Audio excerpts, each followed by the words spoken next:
ran 19.6? 19.6-ish. I signed up for an 18-mile event. Oh, really? And I'm not going to sit here and pretend that, like, when my clock turned over at 18, so, like, when my watch was like, you're at mile 18, I was like, I'm not at the finish. And, like, I also know that there's, like, a part of the trail was an out and back, and I know that I'm not on the familiar part of the trail yet. Mm-hmm. And so I'm like, this is going to be longer than 18, clearly. Yeah. But so then I start doing calculations because it's a 30K, which means, like, well, 3.1 is 5K, so 6.2 is 10, so 6.2 times 3 is 18.6. I'm like, oh, no problem. 0.6.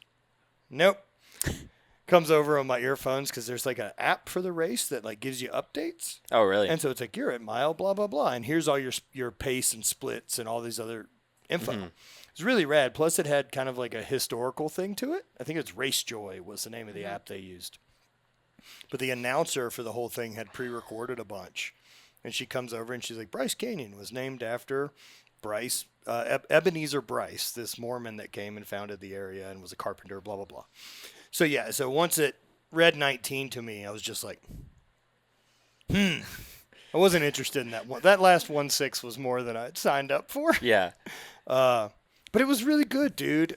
It was a challenge. And it was, my challenge of the training for it was really what I was more interested in is could I stay disciplined enough to do all the running to lead up to it? Mm-hmm. And the event was basically like, if I did train and have my shit together enough for the event that I could enjoy the event. Yeah. Otherwise, it's going to be like, I'm not going to die doing 20 miles, even if I hadn't trained for the whole thing. Yeah. But it would have been a death march for 90% of it. Yeah. That's not what I was interested in. Yeah. I was going to ask you about your training and just what overall inspired you to do the race. So now that I can't compete in the thing that I was good at, I think it's interesting to try to maybe pick some stuff that I'm bad at. Mm-hmm. And just as a show to anyone watching or myself or anyone else that you can get better at a thing that you genetically and physically should suck at. And don't get me wrong, I'm a bad runner. I'm still doing like 18-minute miles. I'm not fast, but I can go a really long time now. Yeah. And so all of that was still able to improve, no different than linear periodization and any of the other training I've ever done. Yeah. And because I picked a thing I'm bad at, for me it's important because if it was something I was naturally good at and I found like success in it quickly, there's a pretty good chance that obsession switch for me turns, and I don't have time for that anymore in my life. The obsession switch is hate brand and the podcast and the business and the travel. Mm-hmm. I can't turn into an ultra runner. Like I don't have 8 hours, 20 hours a week to put in run training to get ready for a thing. Yeah, you can't be running 50 plus miles a week. And no, everything else in my life will fall apart. Then you have to focus on nutrition and everything else. You're exhausted. So that kind of inspired you. And how did you approach your training? I did it hourly. So I did an hour-based training program because my concern going into it was that my knee and hip couldn't take the beating of all the run training. So I was like, man, I'm going to have to figure this out to build the engine without crushing my knee and hip from running. I really expected it to beat me up a lot. Yeah. And so I decided like week 1 and week 2, I'll run you back. My idea was that for 18 miles, the total time allotted for the whole thing is I have to finish in 7 hours, which is like 2.67 mile an hour pace. And so I basically trained from jump and backtrack, back to my way into week 1. Yeah, reverse engineer. Yeah, I need to be able to do 7 hours. Yeah.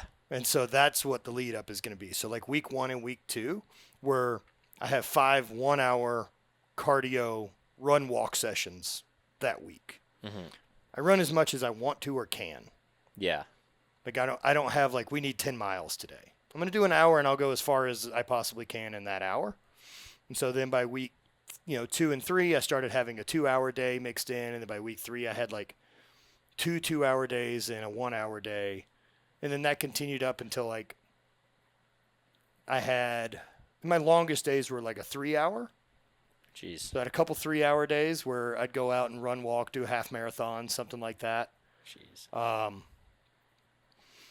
And I built it that way so that if my knee and hip were hurting, I could get on the bike. Yeah. And I could still get 3 hours of zone 2 Yeah. training to build that engine. Yeah. But my knee and hip handled it way better than I expected. And not only way better than I expected, I feel better because of doing it. And I didn't expect that.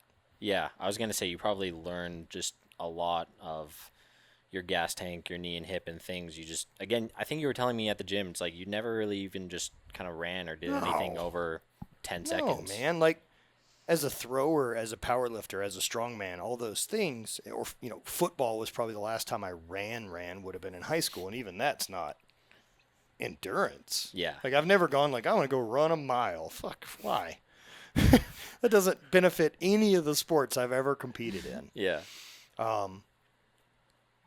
But it was really different because I knew for me the discipline would be convincing myself to show up and do it. Mm-hmm. Because I'll get bored or I'll get anxious that I'm not doing more important shit. Yeah. And so that's really what I was concerned about. So I got up a bunch of mornings early since that's time you can steal that I don't have other things to do. And I bet I made it through. I didn't miss a single training session for the first 10 weeks. And then When did you miss? I missed a few. I missed a few scheduled. Once I kind of got to week 10 and I was able to do more than one 3-hour session a week, I'm like, we're fine. Yeah. Like, I just wasn't cruise concerned control. whether or not I could do the 7 hours. And then the pace I was keeping for 3 hours, I was finishing a half marathon. So I know I'm not going to take another 4 hours to get the next 5 miles. Yeah. Yeah. And so I was like, okay, so this thing's going to run under 6 hours. That's awesome. And so at 3 hours, I know I've got the engine to push for 6, especially if I can do multiple 3-hour days a week. Yeah. And then the last real test would have been 2 weeks prior. I went and did a big long hike, and I kind of set out to do that as an overnight. Really, because by this point, the only real question for me was, I don't know how my knee and hip feel at hour 6. Yeah. And I don't know how to train hour 6 without doing the first With 5 doing first. everything, Yeah. If anyone figures that out, if I can just get all the benefit of hour 5 and 6 of run training without having to do the first 4 of them, Yeah. that would be awesome. But yes, I set out to do a hike, this Berryman Trail that we had set out to do a year before and failed. Failed quite, really, really well on, because we got about 8 miles in, set up camp, and I realized the only thing I forgot for us was the burner on the jet Oh, boil to shit. be able to cook food or heat water. Yeah. And We were planning on 3 nights on the trail. So that was kind of okay, let's make a fire from a lighter and maybe try to scrounge up something dry to burn, because nothing was dry. had we been able to make fire easily, we may have gutted it out. We were like delicately blowing on this tiny flame to keep it alive, to heat our meals that night. Everything's too wet. Like, there's no And- organic material Yeah. that's dry enough to burn. Yeah. And then made the decision that, okay, we got to head back to the truck in the morning because we can't do this 2 more nights. Yeah. Just not doable. So it beat us that time. Yeah, it beat us that time. And then, so I set out to go do it by myself and camp if need be. And then I just ended up plowing through the whole thing in a day. So it was That's like awesome. 28.6 is what my watch tracked, and I walked for 12 hours and 5 minutes. I was crippled afterwards. It was Oh, rough. man. You know those He- you know those robots that are like wind-up toys that walk, and they basically take yeah. like it's Yeah. like a 10% step of the next step each time? Yeah. Slowly. That's going how down. I moved when I got to the house. It was just like, I'll be there. Yep. He called me asking if I could have Just have all the dinner food and near the food bed. and water on his bedside Already. table, ready to go, because he was going to shower and get in bed, and that was Just get it. in bed. Oh, those tiny, sad little steps.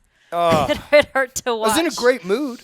Like, mentally, Yeah. I was super Yeah. strong, Oh, super you feel fine, great. but like, I was just done. Yeah. And so I was just watching him like, I don't know what to do to There's no help way to you. help. It looks terribly painful. And then, like, so after that, it took a bit of the steam out of the challenge, to be honest, because I know that I'll finish. Yeah. The only question left was once we got out here, the only thing I was nervous about was I knew that I had 3,000 feet of elevation to cover, which I don't have that option in St. Louis. And then hydration. Mm-hmm. Especially it's going to be hot and it's really dry out here. And so that was my other big concern, because even like the day before, anything like that, like, man, my piss just looked like Gatorade, and there just wasn't much I could do. Like, I'm just pounding anything with electrolytes in it, Yeah. and my piss is still rough looking. And so finally got it pretty dialed that night and the next morning. And so even on the trail to where I bet the first half of the day, I like in the first 2.5 hours, I probably peed 2 or 3 times. Jeez. So Good. at least I'm hydrated. Yeah. But then there's fill-ups and water stations and aid stations. I think the biggest gap I had to cover was 5 miles between stations, and so That's not too bad at no, all. I knew that I had it. And I'm like, okay, so there's hour 20 between stations at most. Mm-hmm. Like I could not have water and still probably survive. Yeah. You probably went through a bit more training where you had like those 3-hour sessions where you didn't even have as much water. No, Or not a weren't ton. as focused on it. Not a ton. And most of the training sessions I did were fasted. Oh yeah, So- you said right early in the morning Yeah. too, and just got right into it. Yep. Just get moving before I have time to convince myself to not go do it is essentially what I have to do. What type of things did you learn? Because we talked a little bit about the mentality of like in the race, but within training, like because that's a long time to go. You're just thinking, and you're just kind of like, is my knee and hip fine, or Yeah. can I keep going? There's so much feedback. Mm-hmm. Like the whole time you're running, the whole time you're on the treadmill, the whole time you're out on a trail, that I'm constantly, asking those questions and doing that systems check. Yeah. I think the biggest thing that I noticed just from the outside is all the things you came back with from the 28-mile hike on the trail, like tons of gratitude for your body and all that. Yeah, because, man, being hurt and jacked up as long as I was and in really bad pain, like I couldn't walk more than like 200 yards a day without really paying the price for it, like probably not be able to do anything for the next 4 or 5 days. Wow. And then I couldn't step up a stair with my right leg first, ever. So it just was a back to like, thanks. Yeah. Like, machine, you've been really, really good to me in my life. And I know that I haven't been the nicest to you. And thank you for coming back online and like allowing me to do this, because I can't live the other way. Yeah. And that's been really cool. The other big mentally thing that's come from all the training, because I did expect my knee and hip to be a real problem through this. I expected that I was going to do 80% of my training on the bike. And I didn't train on the bike hardly ever. Like maybe once or twice. Like a convenience thing too. Yeah. Yeah, it's like I just wanted to do something different. Just- and yeah. at least the bike's fast. I can move at 17 or 18 miles an hour, right? It's more fun Yeah. to go cover 45 miles in 3 hours than it is to run on the same trail that I know I'm going to. Like, there's no mystery to where I'm headed. I'm just listening to audiobooks and We expected them to be a problem. yeah, I really expected him to beat me up, and the fact that it didn't, I feel way more confident in my body's ability to take abuse again. Like, I feel more robust. I feel sturdy. I just felt so fragile for so long being hurt, just that the idea of falling down, I'd never walk again. That's what I think. Like, I'm in bad enough pain that if I slip, I can't jump on a thing, much less. Yeah. And that's just in your subconscious thinking like, oh, I gotta be careful. And I don't here, know be that it careful was here. terribly wrong for a long time. That's the other thing. It's not a false panic, because I already was in such pain that anything worse Yeah. was such a stress. And so now that I feel, I'm not fragile anymore. That's awesome. Like, I'm not worried about hurting it as much. I know what it can and can't do. And if I ask it to do something out of those limitations, then that's my fault. But within those limitations, wide open. Yeah, and you essentially found more limitations too, just from not really having experience running, and going that distance. Like that, that's awesome. Just again, you thought you'd be on the bike for most of it, or Yeah, it was it's just such a new experience. I've never used running or my feet as a mode of transportation in my life. Yeah. Like it's never been like, well, we can do that point A to point B because our legs work. No. No, I just spent most of my competing career about 285, 290 pounds. yeah. I'm not running. It's almost the opposite too. Like us powerlifters is just like, oh, I can't walk anywhere. I got a session. Right. Like, I need to save my legs. And I something came like that. from geared powerlifting. Yeah. Like, yeah. This is way past the level of we try to not do shit Yeah. than It's powerlifting, like grab raw my stuff knees, is now. Help me up. Walk me over. Dude, it would bring food and like I never drank a water during any of my heavy geared powerlifting sessions. It was always soda. Yeah. You're not to consume Ugh. things that don't have calories. Why would you waste the fucking soda. time? It doesn't have Yeah. calories in it. What are you doing, dude? Well, the guy I trained with, Gary would have this. His wife Teresa would make this loaf of bread, of French toast, on Jeez. Saturdays when we trained. And like every time Gary passed by, he just grabs one and like dunks it through peanut butter and comes to the gym. It's just a different world. And so coming from that to doing this, it's very, very different of like, we're doing this on purpose. We want, Yeah. I don't know if I want to go run still. Like, I don't know at this point that I like running as an activity. You don't but I think you'll re- ever? I like that I can, but like, will I ever be in the mood to go for a run? Probably not. But you've also mentioned that you'd like to maintain Yes, but this for a different ability reason. you have. Yeah. There's definitely an unlock that's come with the added endurance of like how hard I can work, and just even in life and even with the brand or any of that, I just feel that I'm capable of running the machine at a higher RPM for longer now, and I have a better ability at longer times of the machine running at high speed, like my brain and everything else, of just being like, we're okay. Like, I know a difference in what the major red flags are now. Instead of like, you're not really tired, you're annoyed. Yeah. Maybe go grab a fucking snack and get back to your shit. Like, Yeah. I don't know that I'm interested in giving up that ability. So now I have to try to figure out like, what's the absolute least running I have to do to still feel this way. Like if I could pull that off in a 5K a week, sweet. If it takes 3, that's reasonable. I could knock out 3-hour things Yeah. a week, you know? I've been in a similar position where I started doing our Matt Fraser's program, our Hard Work Pays Off.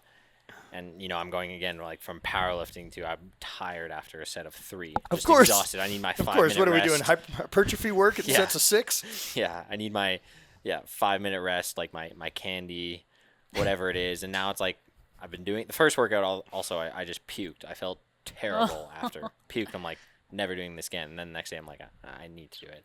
But just my stamina and like being able to recover in between sets and just knowing that I'm not that tired and not being tired, like going upstairs and doing work, knowing I can keep going. I'm not crashing or anything. I don't think it takes away from the max effort stuff, man. Not as No, much as we've no. pretended it does. I found I get through my workouts faster and I feel course. better. My Yeah. legs just feel a lot But, better. of course, your body's better at processing fluid. Your metabolism's higher. There's a number of great benefits. So, What was it like for you, Bonnie, seeing everything like just from start to finish? Because this is just a complete change, and even you didn't. when I really- moved to St. Louis, I couldn't go up and down stairs still. Yeah. Like I was on Yeah. that fresh of a knee. Yeah, you were 3, maybe 4 weeks? Yeah, maybe a month A out. month from total knee. after total knee when he moved to St. Louis. It was awesome watching him train for the run. It was fun watching him get excited about a thing. And I mean, we're all competitors, so we enjoy that. We love it. We get our thrills out of that, right? So it was fun seeing him get excited about a competition, something that was completely new. It was cool watching him get out of his comfort zone. It was fun going to the track together. That's my background. I'm not Yeah. particularly good at it anymore, but I ran track in college, and so that will always have a spot in my heart. So it was fun getting to do that together. I was a little nervous for when he went to go do the trail hike, just because that was a big unknown for us.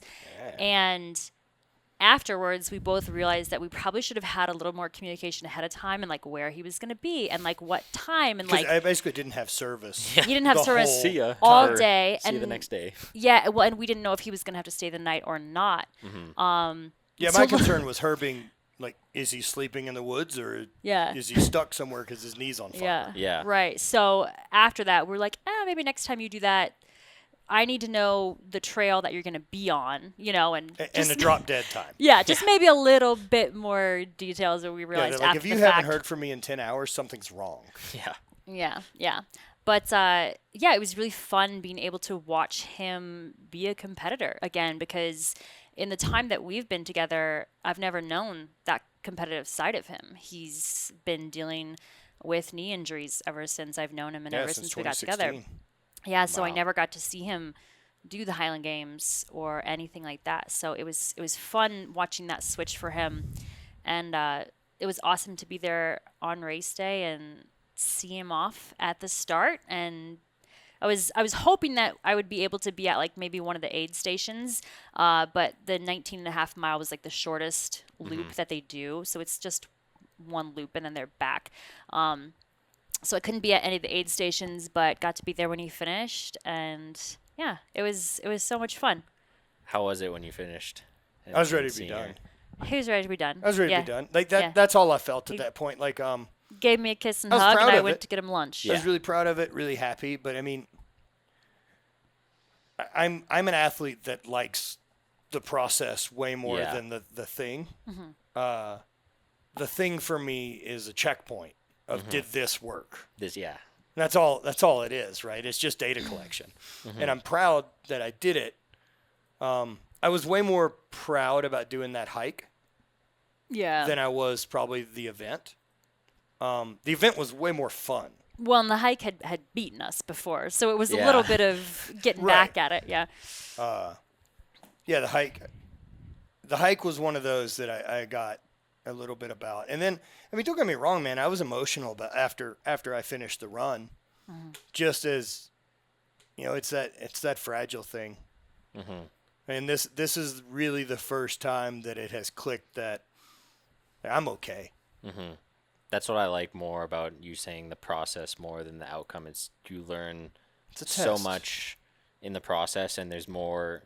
Essentially, it's like, say if you were going for that race, and you're looking to win or whatever first or whatever there is, like even just in a powerlifting meet. But it's like there's so many wins in that process that you discover about yourself, of whether that's confidence or I'm not fragile anymore. Like that win of not fragile, that's way more important. Oh, yeah. In your life rather than a medal. What, or, the time or that I what- did the that time. distance? Who gives a Silly. You don't care about the time. You care about Yeah, I I'm mean- not as fragile anymore. Like I'm better minded in terms of business, in terms of confidence. Like I went past the limit I thought I couldn't have done. Or 3 years ago, you might have thought impossible. Yeah. Well, and for someone that was a world champion, top of your sport, and then to spend so many years actually feeling fragile, like what a huge, incredible mental win that is. Well, I mean, both of you guys have lifted and sustained some injuries, right? Where you sidelined for a bit. And you know that feeling of not being able to do your thing. I'll never do my thing again. Like I've known that now for years. Like I'll never squat heavy again. I'll never get to do heavy cleans or snatches. I'll never get to manage stress with training the way that I loved or that I learned how to do over 30 years. It's been tough to try to refigure that out. Yeah, that part. Yeah, that's a lot of rewiring. But, I land on it like I'm lucky enough that I got to be a world champion in a sport twice. Like I know very confidently, and especially uniqueness of Highland Games to powerlifting. Like we don't have federations. There's just one thing. Yeah, it's not a world champion So- and X Federation and right. and with there's these rules. there's no and- asterisks. those 2 days, there isn't anyone on earth who could beat me. Mm-hmm. That's pretty fucking cool. And I'll never get to do the sport again. It wasn't supposed to last forever, man. Like, none of it was. Mm-hmm. And so I'm just really stoked that I ever had a thing that I loved to do that much that gave back. It just ran out of give back. Yeah.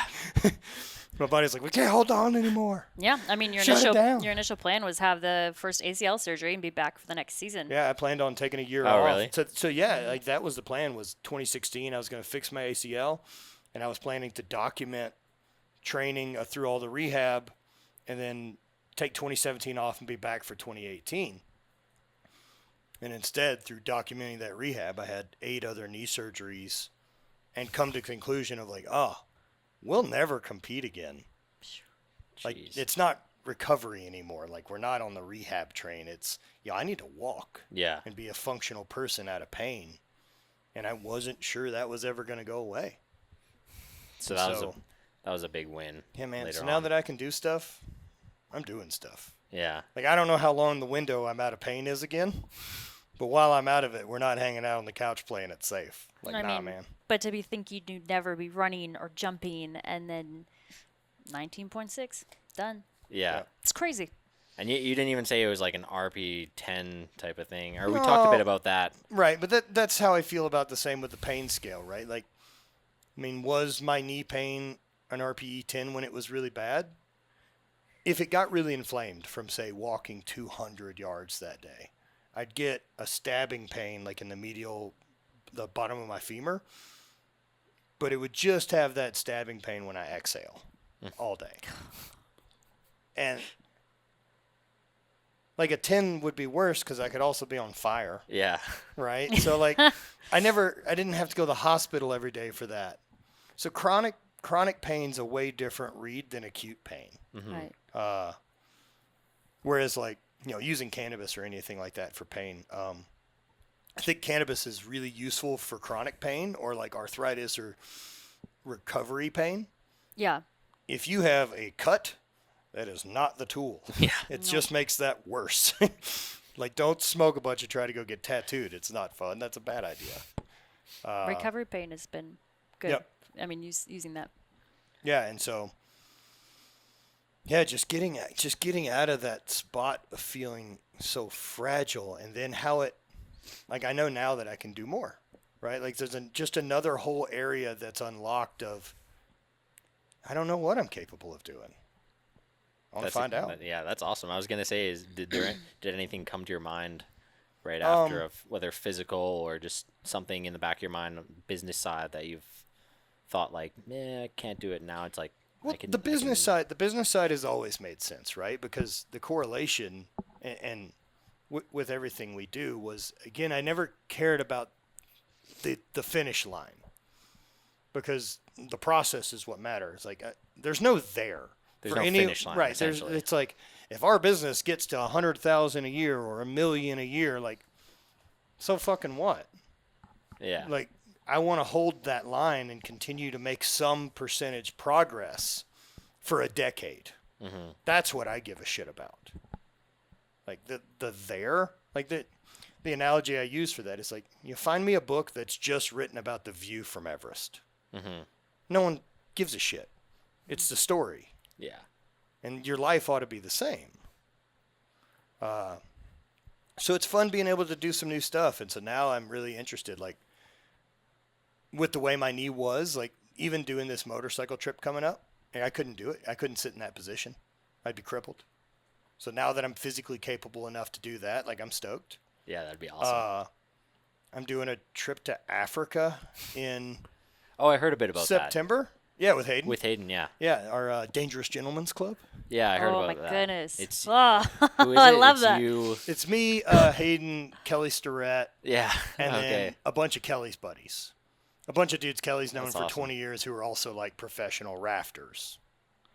And so, yeah, we're going to go do rafting on the Zambezi for like 3 days. That's awesome. And it's really cool. It's a big river. Kelly's wife, Juliet, has run it during a world championship whenever she was doing like big boat stuff. and they're gonna dam the river in the future at some point, like probably in the next 10 years. So if we want to run it and like get to run by Victoria Falls in the river, Wow. like now's the fucking time. Yeah. And so, That's awesome. yeah, man, I'm going. Like, Just watch out for those speedy ass hippos. hippos are so, it feels like Hippos a are real gnarly. adventure. Yeah, that is. Yo, You know yeah, what I mean? Real- Like, yeah, going rafting in What's that Africa is a movie? real adventure. I can't remember that movie. It's like they're in a game, but they're doing a journey. Jumanji? Jumanji. Yeah, it's like you're in a real adventure and just. Yeah, Dude, real life for Jumanji. sure. And that's kind of what I'm interested to do. Like, I'm never going to obsess. I don't like never. I likely won't fully obsess about a sport again. And so, like, man, I just want to be fit enough to be able to say yes to anything that crosses my plate. Like, hey, we're going to go do a multi-day hike. Sweet. If I got Yeah. 3 weeks notice, I can change direction on my training and be really ready for that. I did like the event enough that I may do another one of these because they kind of run them through all the national parks. Yeah, So that'd be great. that to would see. be sick to do like Glacier and do Yellowstone and do Yosemite. Yeah. I don't want to do 25 miles. If there's a 30K, I'm into it. It's a sweet distance for me. But I think if I hold that line, like I said, of, 2 or 3 5K time distances a week, that if I'm like, I want to go do that thing, and that's in 8 weeks, I Just a can little shift peak. gears and I'm ready to go into that. Yeah. I like having that I'm not starting from scratch. I've Yeah. already took too much from it to give it back. It's not, tough to start from It's not scratch. for you anymore. Yeah. Yeah, I think the rest of my time, I just want to steal all the newbie gains from a bunch of different sports It's a and then good never feeling. give them back, right? Like, get competent and then, like, that's fine. Yeah. It's a good feeling. I don't need expert We've status. talked about learning how to snowboard. Yeah. Never done that. Yeah, Opens so many doors. Right. After, yeah. I'm not trying to get extreme, yeah. despite how many monsters I'll we have with me. can we can both wake surf. So Yep. that's cool. That's super. Dude, that's another great fun thing. That's Like, so have you fun. done that? Yeah, we did it in. The wake surf. Yeah, Miami. wake surfing. Yeah. Yeah, I don't. The one on the surfboard on, Yeah. on you're the not water. you're not Yeah, strapped yeah. in. Just Yeah. slow behind the boat. yeah. Yeah, Yeah. that's yeah. I fun. mean, dude, high Super fun. reward, low risk of injury. Very low Yeah, risk. Yeah. super low. risk. Whereas wakeboarding, way too fucking fast. Yeah. I can't control hitting the water at that speed with whatever this thing still is. But yeah, I think we're both interested in learning how to snowboard. Neither of us grew up with like winter sports or anything like that. But if you get me on that bunny hill, I think I could Yeah, I'd do like it. to be able to I think I could cruise. do it. It's not too bad. Yeah. Right, I would love to have the ability that if friends are going on a ski trip, I'm not like, I'll sit at the lodge with a thumb in my ass. Yeah. Right. Yeah. But that's something you would have never even thought about No a couple way. years ago. That's been off limits. It's been, I'll Yeah. never do that again. Yeah. Or just so many things were So many. removed from options. Being hurt, So and many. now stealing back, man. That's awesome. That's such a great feeling. Like, even a little bit of boxing. True. Yeah. Yeah. It's really Very fun. true. There's a ton of movement. box, And Steffi. what I got from the 6 weeks of boxing I did before really deciding on the run was I have no ability to defend myself. That's what I learned. As a strong guy who's athletic, I have no business having a physical altercation with someone who has any idea of what they're doing. Go really poorly for me. Yeah. I'd like to fix that.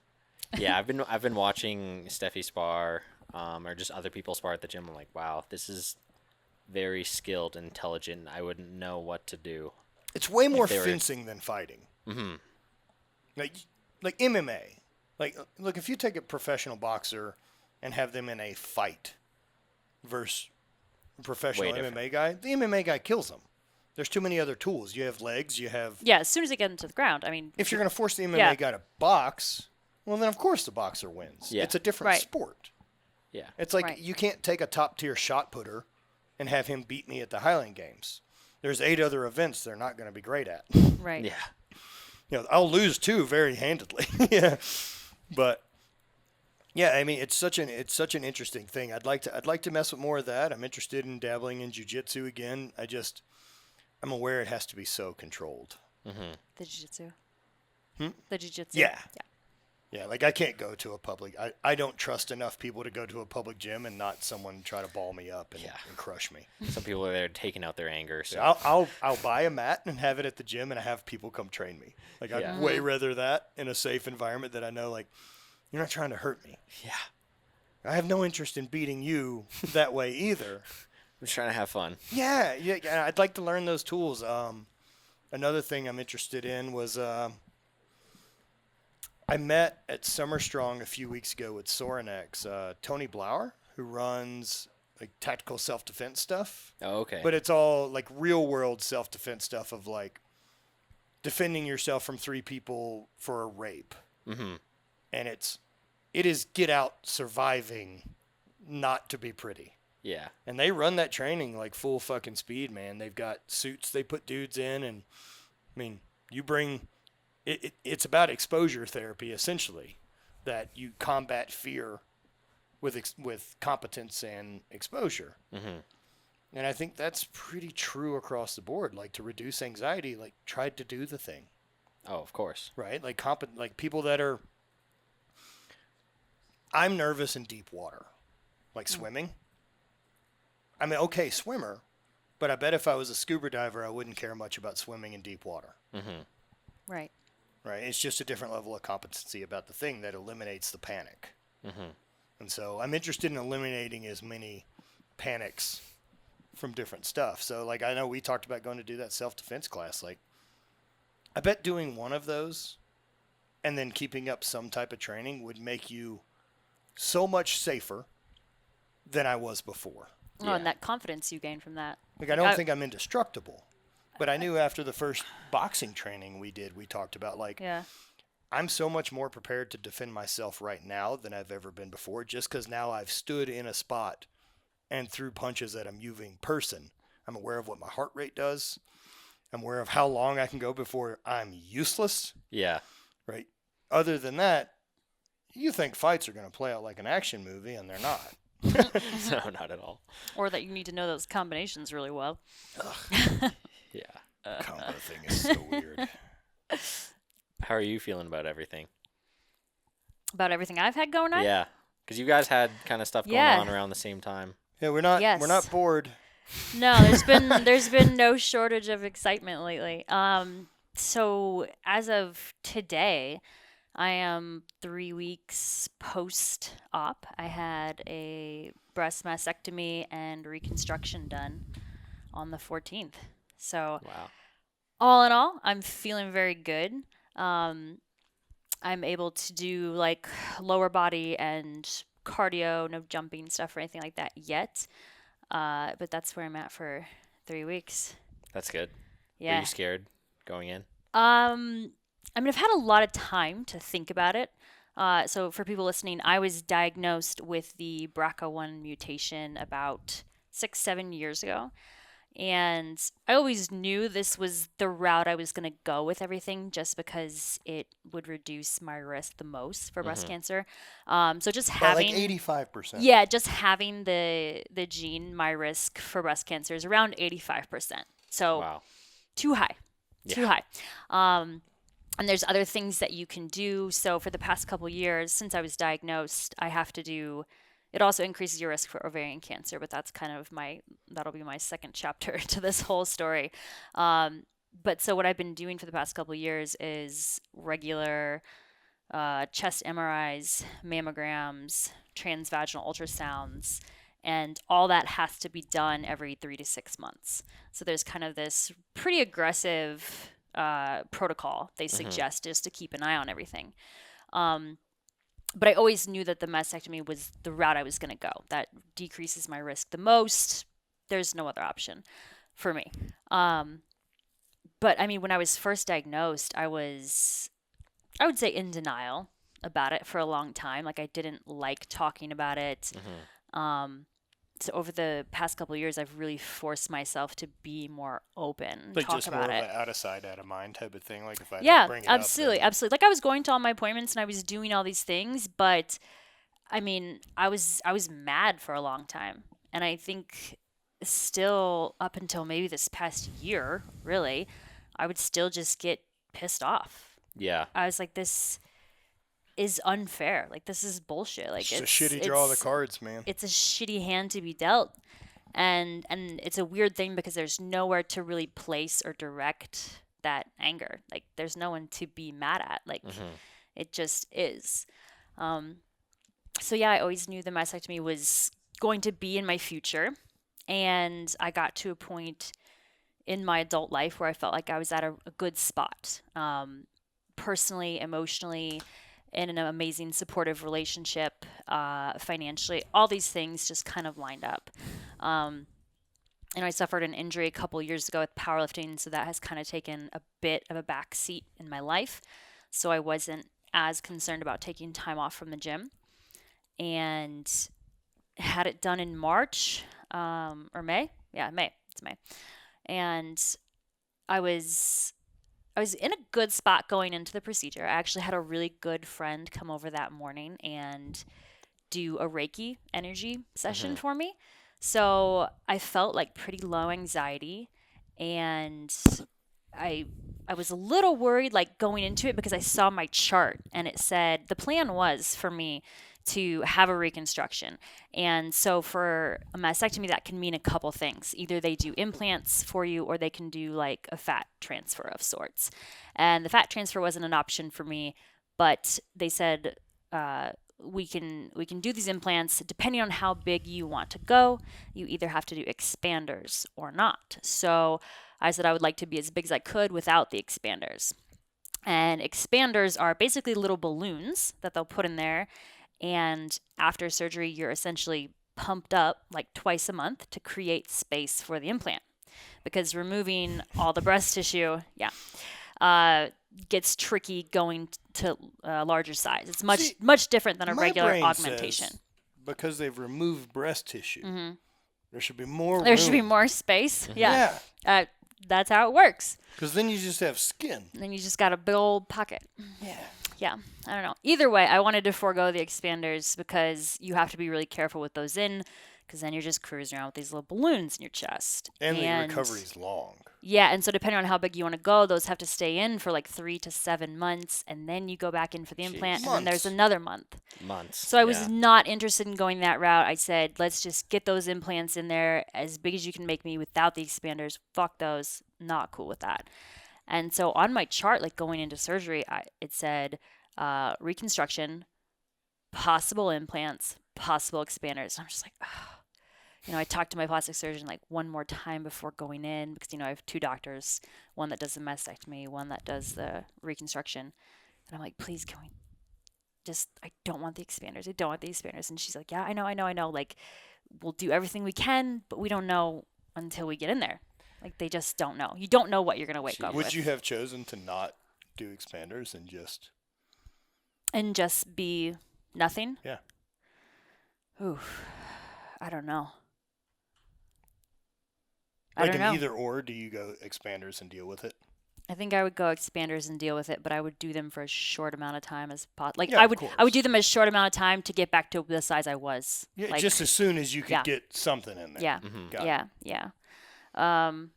So went into surgery, barely remember getting put on the operating table. I was in a great mood headed back. As soon as they give you whatever they give you, I'm like, yeah, I could feel it working. I'm like, okay, let's do this, Getting good at surgery is a weird thing that happened over 3 years. Yeah. Yeah, because, of course, Matt can tell me all these things. And he's like, let him know you're a little anxious. He'll give you the good stuff. But was in a great mood going in there. Barely remember getting on the operating table. And then I'm waking up in recovery. And I look down and I'm like, oh, okay, they got something in there. And Matt showed up shortly after. Yep. Got me home just fine. And then probably the first 4 days of recovery were the worst, I think. Yeah, nerve block wears off. Yeah. The first 4 days I was pretty uncomfortable. I could sit up okay, but that's only because my core could handle it. Like, I can't do anything with my arms. It's very odd. This is the first major surgery I've ever had. So I've never been like that helpless. Like, I had a friend come stay, which was great. Matt helped me take a bath and wash me and help me out. I think you only had to do that twice. Yeah. Really, but more of that was like holding my drains and keeping things from getting wet. Yeah, whenever she showered, there's just Yeah. a ton of shit attached to her. There's Yeah. these 2 vacuum, like wound vacs, and then there were the pumps. And so Drains, yeah. just standing there like one of those things that hold the saline bag. Yeah, like the IV holder. So yeah, so I had drains in for the first week, which is very odd. These 2 just little blood bags kind of dangling on either Yeah. side that we had to empty every day. And then, yeah, like Matt mentioned, my bandages were like vacuum sealed to my chest. So I also had to carry this little vacuum machine around. For Literally vacuum. Yeah. Literally It was vacuum wild. sealed. Wow. Just like, like a bag of veggies or whatever. Like just, Yeah, there was like these big foam pads, to. yeah, it looked like I had these crazy purple alien boobs with Yeah, and they tubes were coming just- out. Yeah, so I couldn't see or feel, had no idea really what was going on.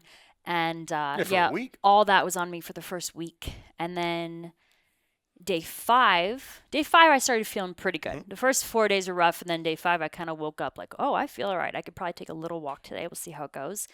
And that day was also the day I got my pathology report back. So they removed all the breast tissue that I had, sent it off to pathology to make sure everything was good.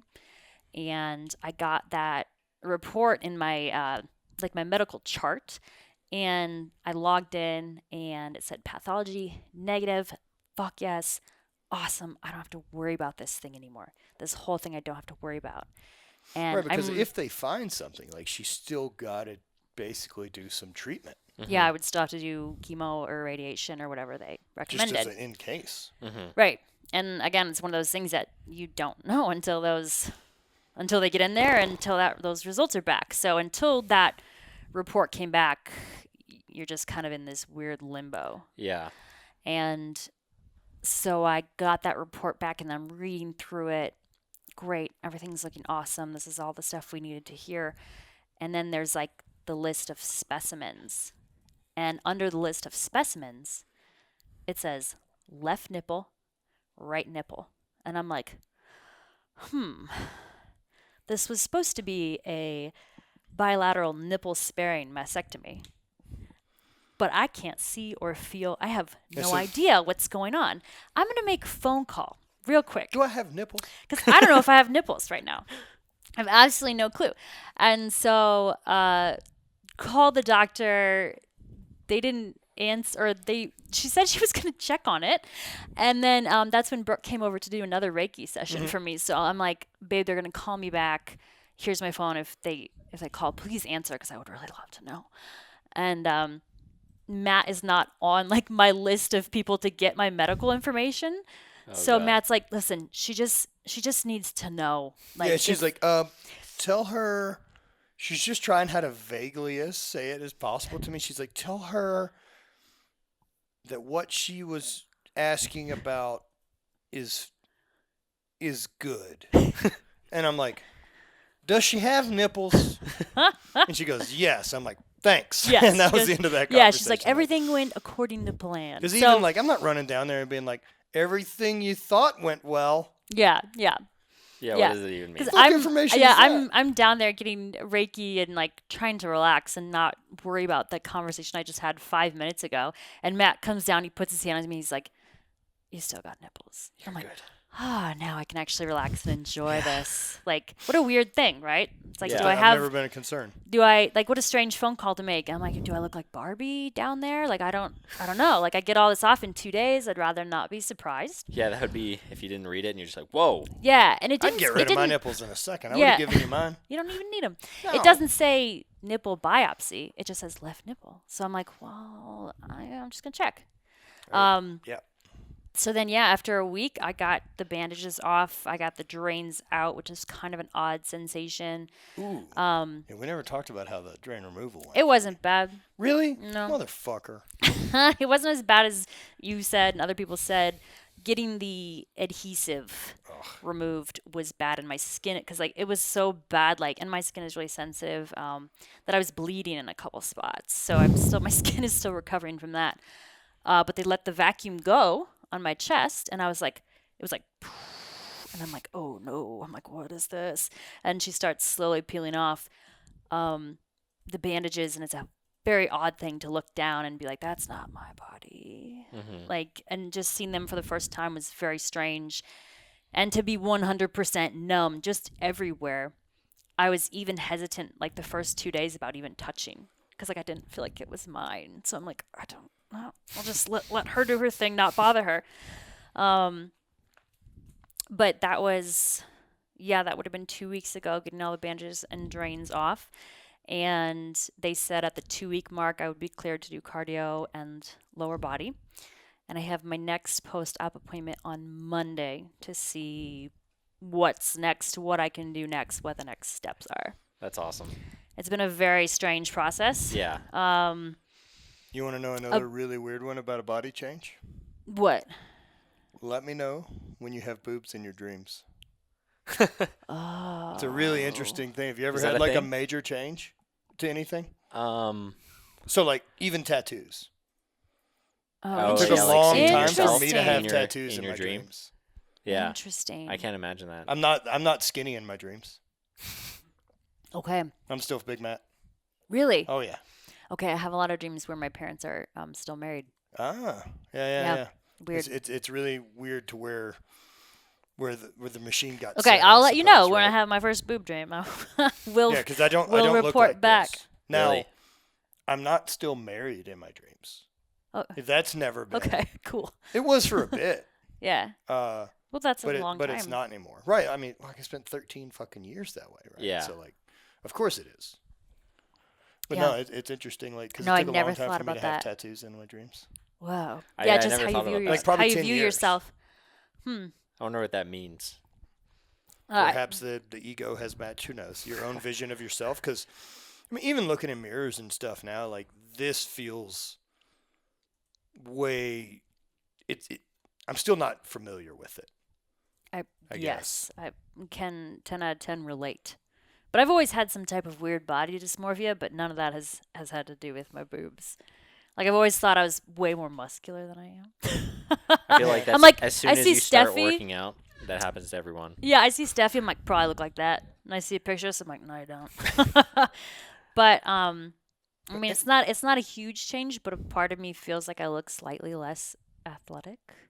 And I think that mentally for you too is like you haven't got to train in 3 weeks, and Yeah. so like you're not For sure. You're probably a hair softer than you would normally walk around at because you're not training. Yeah. You haven't lost your mind nutrition wise. No, nutrition not has even been close, right? I'm sure your body weight's damn near identical minus whatever or addition to whatever boobs weigh.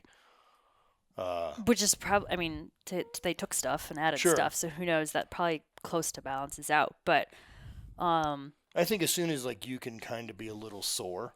oh yeah, and I've gotten my glutes and hamstrings sore, so that's been great.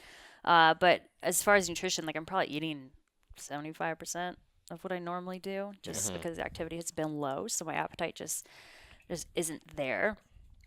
I wouldn't have handled that as well. But I really can't think of any nights that I've like totally fucked off with snacks. No, not too bad. Not as bad as I do.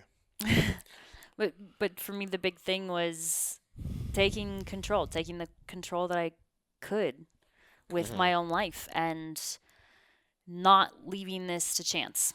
I Yeah. think that that's the move. If you're deciding to not live out of fear and not live out of ignorance, like there's steps that you can take to better your chances.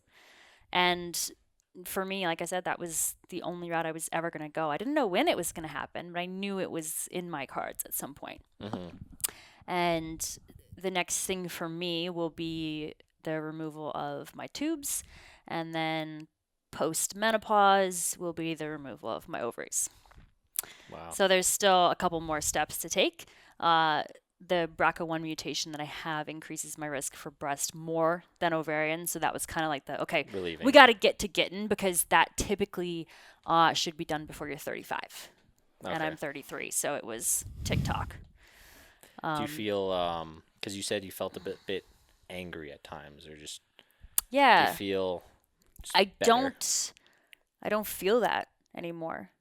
There's been a couple times when I've looked for it just to see if that feeling is around, and maybe it isn't because everything has gone so well and according to plan lately that I'm just so grateful that everything has gone smoothly that I don't think there's been any room for that anger. I struggled with that a lot during the years that my shit was bad. I'm sure. And you had 9 surgeries. And it's never worked. And that was completely unexpected. Yeah. I was supposed to have an ACL, the most common knee thing ever done.